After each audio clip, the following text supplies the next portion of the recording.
Hey, we're getting a new front porch. Assembly required. Stay tuned. We'll talk about it.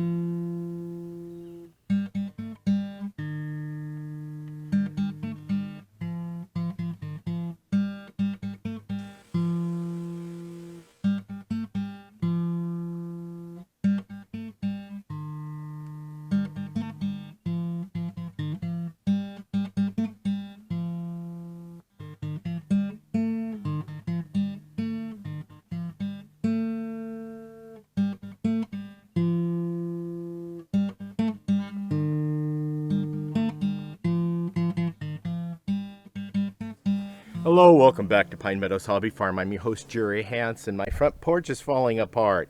This was only a temporary porch. And actually, in this Homestead building project series, I've been going through and upgrading the house. We bought the house. It's a double-wide manufactured home.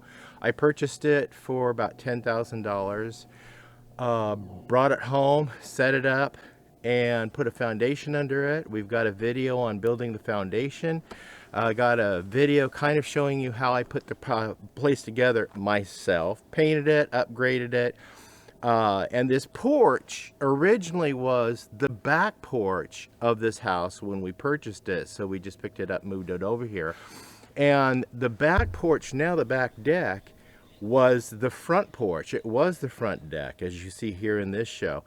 But I wanted it on the back side of the house because that's where all the business is taking place as far as the homestead goes. And this was just an entry, suitable for an entry porch. So we placed it here with the intentions of rebuilding a new one. And as you can see, it's just inadequate. I mean, it's 4 foot by 4 foot. It's falling away from the house. The wood is starting to deteriorate. And we've got a ramp going up right now because my 91-year-old mother-in-law, we transport her through the front door in and out of the house. So I need a bigger porch. So I'm building a bigger porch. It's going to be 6 foot by 12 foot porch. I did rebuild the back deck in a previous episode. I'll go ahead and leave a link for you guys to be able to check out that rebuild. And I repurposed some of the deck material for fortifying the deck awning and the carport awning to hold the snow load. And then the leftover material I put together and figured, hey, I have enough here to build the front porch deck. So I have just enough wood to build the deck part. So I went ahead and cut them to the length to give me 6 foot by 12 foot, and they're all pre-painted. And I have some more material that I gleaned from an old porch that I built for my son. He has then since left the property, but I took that porch down, and I'm going to be repurposing that porch because I think that porch was 6 by 6 or 8 by 6, something like that. Anyway, I took that porch and I stockpiled the material, so we're going to be using that material for the roofing because I have enough. I just need to buy 1 or 2 boards to finish off the roofing, and then I need to buy the roofing material yet.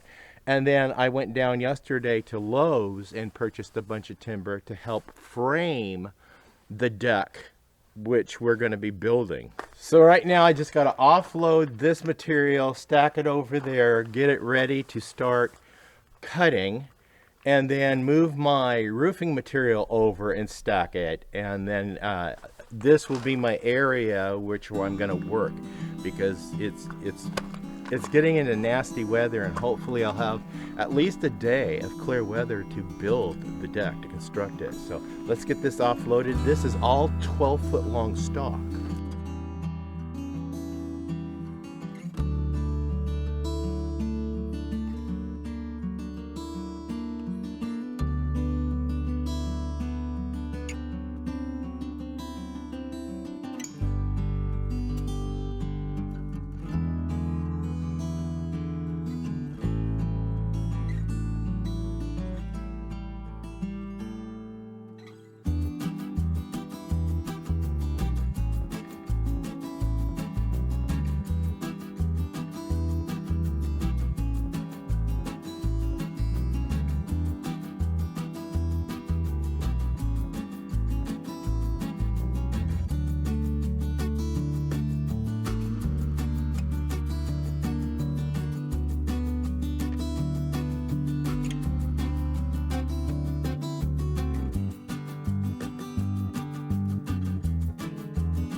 Okay, now I've got to go move the wood that I stockpiled over on the other side under here because I need to get it out of the weather, and then I need to pre-cut and pre-paint some stuff. So this will be all the roofing and the corner supports. So let's go get that moved.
Okay, that is for the roof, and it's got the 4 support beams, posts. So I got to save a lot of money on this project already. So far, what I spent this month was $250 for the building materials that I did offload off the pickup. Okay, now the legal requirements for building a deck or a porch. This is going to be a covered porch, and when I had the building inspector out inspecting another permitted job that I pulled a permit on to complete, while he was here, I asked him about my porch project, and he goes, well, in our area, we're not required to have a building permit for a porch so long as it falls under these 3 main things. Number 1, it can be under 200 square feet. You can build a building 200 square feet or smaller, and you don't need a permit. If you're going to run electric or plumbing to it, you will need a permit. Number 2 is the deck surface cannot be any more than 30 inches above grade. Now mine is only 20 inches above grade, so I'm well within the requirements. So again, I don't need a permit, and it doesn't need to be inspected for under 30 inches above grade. Now another requirement is that you can't use the building, the structure, to support the porch with this manufactured home. So basically what I'm constructing is what they call a floating porch, meaning it has its own frame, it has its own foundation, it sits firmly on that foundation, and it floats on the ground And it has 4 pillars to support the roof, so the whole thing will be self-supporting, so you can literally pick it up and move it, relocate it if you need to. But I talked to him about actually anchoring it to the house, because if we should have that big Cascadia earthquake, I don't want my front porch walking away from the house and tumbling down the hillside. That's just, he agreed. He goes, yeah, anchor it to the house. So this porch is not required to have a permit for those 3 things. Don't let the house be the support. 30 inches or less above grade and under 200 square feet. So this is building our project 1, part 1 on building the new front porch. If you look at the windows, the porch stretches from right here, just right this side of the window, to just over just this side of the office window. That's 12 feet, and it comes 6 feet out from the house. So that's how big the porch is going to be. I didn't need it any bigger, but I wanted something to protect my house or protect my front door, because I have a problem with snow loads coming off, dumping on the porch and blocking. You open the front door and there's a wall of snow there. And also I'm moving my sidewalk out about a foot, because when the snow load comes off the roof, it piles on the sidewalk and I have to do some shoveling. So if I figured, based on last year's snowfall, I move it out a foot and I won't have to shovel. The snow will just pack up between the foundation and the walkway, so I'm good to go there. So like I said, that's it. Building projects, homestead building projects, video 1 on introduction to building my new front porch. Stay tuned to more videos. You could do that by subscribing, clicking that bell icon. That alerts you to new videos as I upload them. Give us a thumbs up, click that share button. Sharing my videos on your social media platforms helps us out. I got some exercise today. Yes. Yeah, be safe, always be kind. I'll see you guys in my next adventure. But I got a lot of projects going on right now. The weather's turning and I need to get my outdoor projects finished up, and then I'm moving indoors, and there's some neat projects that my wife is gonna love that I'm doing inside. I'm gonna love it. Yes, you gotta stay tuned for that too. Bye-bye now.